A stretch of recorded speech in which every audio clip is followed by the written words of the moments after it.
ஸ்ரீமதே ராமானுஜாய நமக.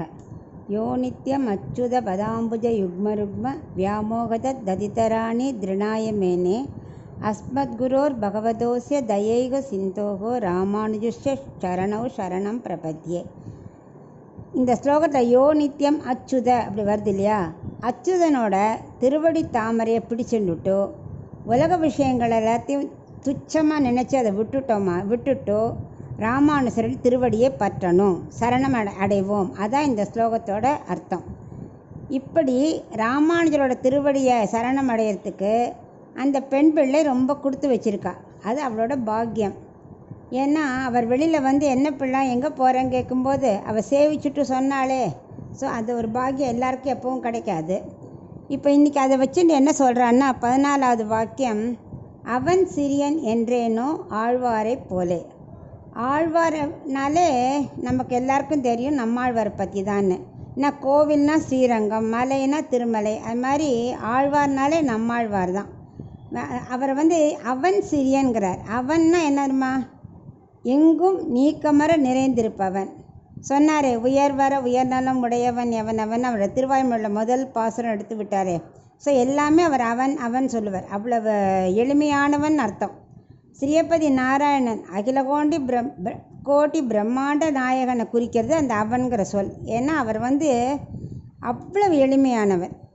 இந்த நம்மாழ்வார் என்ன பண்ணார், தாம் அவதரிக்கிறதுக்கே அந்த சட்டங்கிற வாயுவை உதச்சின்னு வெளியில் வந்ததுனால அவருக்கு சடகோபன் ஒரு பேர்.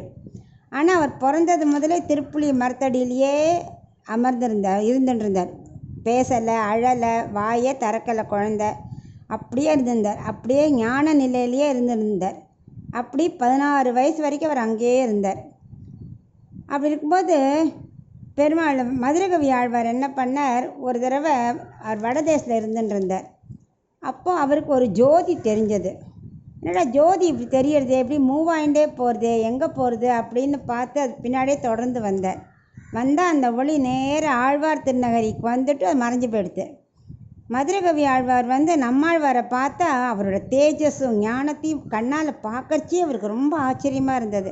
ஸோ அவரை தான் நம்ம ஆச்சாரியனாக பற்றணும் அப்படின்னு முடிவு பண்ணிவிட்டு அவர் முதல்ல சொன்ன வார்த்தை, மதுரகவி ஆழ்வார் பேசுகிறார் நம்மாழ்வார்கிட்ட. அது வரைக்கும் நம்மாழ்வார் வாயே திறக்கலை, ஒன்லி ஞான பண்ணிகிட்டே தான் இருந்தார். ஞான நிலை தான் அவருக்கு, தியானம் தான். மதுரகவி ஆழ்வார் கேட்டார், செத்ததின் வயிற்றில் சிறியது கிடந்தால் எத்தை தின்று எங்கே கிடக்கும் அப்படிங்கிறார். அப்போது ஃபஸ்ட்டு டைம் நம்மாழ்வார் வாயை திறக்கார், அத்தை தின்று அங்கே கிடக்கும். நமக்கு இதை பார்த்தா ஒரு அர்த்தமும் புரியல. அது என்ன அர்த்தம்னா, செத்ததின்னா நம்ம உடம்பு கீழே விழுது இல்லையா, நம்ம உடம்பு கீழே விழுந்துடும், நிலையற்றது. அப்படி இருக்கும்போது உள்ள சிறியதாக ஒன்று இருக்கே, அதான் ஆத்மான்னு அர்த்தம். சிறியதுன்னு அங்கே ஆத்மா வைக்கிறது. அது என்ன பண்ணும் அப்படின்னு அவர் கேட்குறார். அதுக்கு அவர் சொல்கிறார், அத்தை தின்று அங்கே கிடையாது. என்ன பண்ணும்? ஆத்மாவே சொரூபமாகவே பரமாத்மாவை நினச்சின்னு அது அப்படியே தியானத்திலே இருக்கும் அப்படின்னு அவர் சொன்னோடனே மதுரகவி ஆழ்வாருக்கு ரொம்ப திருப்தி.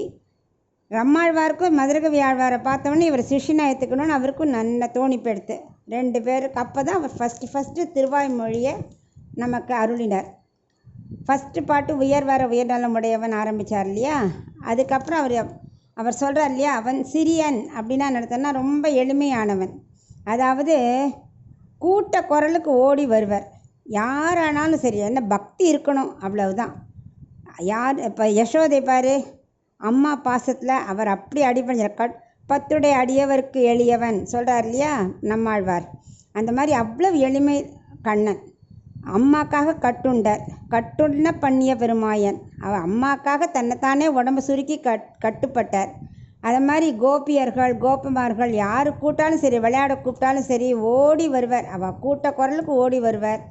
அர்ஜுனன் எப்படி கண்ணனையே தேரோட்டியாக பண்ணான், தன்னுடைய கால் அவர் மேலே படும்படியாக இருந்தானே, அதெல்லாம் பொறுத்துண்டாரே. அது எதை காட்டுறது? அவரோட எளிமை. அதனால தான் அவன் சிறியன் அப்படிங்கிறார். சிறியன்னா அவ்வளவு எளிமையானவன். என்ன அவருக்கு தேவைன்னா பக்தி, நல்ல பிரேமம். அது இருந்தால் கூப்பிட்ட குரலுக்கு ஓடி வருவான். அந்த பக்தியும் பிரேமையும் என்கிட்ட இல்லையேன்னு தான் இந்த திருக்கோளூர் பெண் பிள்ளை புலம்புறா. அவர் வந்து மதுரகவி ஆழ்வார் வந்து நம்மாழ்வார்கிட்ட கேட்குறார். ஏன்னா அவர் 32 வருஷம் வரைக்கும் தான் வாழ்ந்தார். அவர் வாயை திறந்த உடனே நம்மாழ்வார் திருவாய்மொழி அருளுறதுக்கு அத்தனை 108 திவ்ய தேச பெருமாளும் அவர் முன்னாடி வந்து நின்றுட்டார். இவர் எங்கேயும் நகரில், புளிய மரத்தடியை விட்டு இவர் நகரலை. அத்தனை பெருமாள் அவர் முன்னாடி இருந்து இவரோட வாயிலேருந்து வர திருவாய்மொழியை கேட்குறதுக்கு அவா இருந்தா. அப்போனா இவருக்கு எவ்வளவு ஞானம், பகவானுக்கு எவ்வளவு எளிமை, அதை காட்டுறது. இவர் வாழ்ந்ததே 32 வருஷம்தான். அப்போ மதுரை ஆழ்வார் சொல்கிறார், உங்களுக்கு அப்புறம் எனக்கு உங்களோட மூர்த்தி எனக்கு வேணுமே அப்படிங்கிறார். அப்போ அவர் சொல்கிறார், இந்த தாமிரபரணி தண்ணியை காய்ச்சி பண்ணு, ஒரு உருவம் கிடைக்கும், அந்த திருமூர்த்தியை வச்சுக்கோ அப்படிம்பார். பார்த்தா பண்ணுவார். இவர் பார்த்தா வேறு திருமூர்த்தியாக வரும். அப்போ அவர் சொல்வார், இந்த விக்கிரகத்தை பார்த்தா நீங்கள் ஞான முத்திரை வச்சுப்பேள், இதில் அஞ்சலி முத்திரைனா இருக்கு, இது உங்களை மாதிரி இல்லையே அப்படின்னு மதுரகவி ஆழ்வார் சொல்கிறார். ஆமாம், 4000 வருஷத்துக்கு அப்புறம் இவர் சொல்கிறது பார்த்துக்கோ. 4000 வருஷம் முன்னாடி சொல்கிறார். 4000 வருஷத்துக்கு அப்புறம் ஒரு மகான் பரப்பர். அவர் பவிஷ்யக்காரர், அவரே ஜெகதாச்சாரியர். அதுக்கப்புறம் உள்ள மக்களெல்லாம் உய்விக்க பரப்பார். அவர் தான் இந்த உருவம், அவர் தான் ராமானுஜர் அப்படின்னு அப்போவே அவர் காட்டி கொடுத்தார். அந்த ராமானுஜர்கிட்ட இந்த பெண் பிள்ளை சொல்கிறா, அவன் சிறியன் என்றேனோ ஆழ்வாரை போலே அப்படின்னு.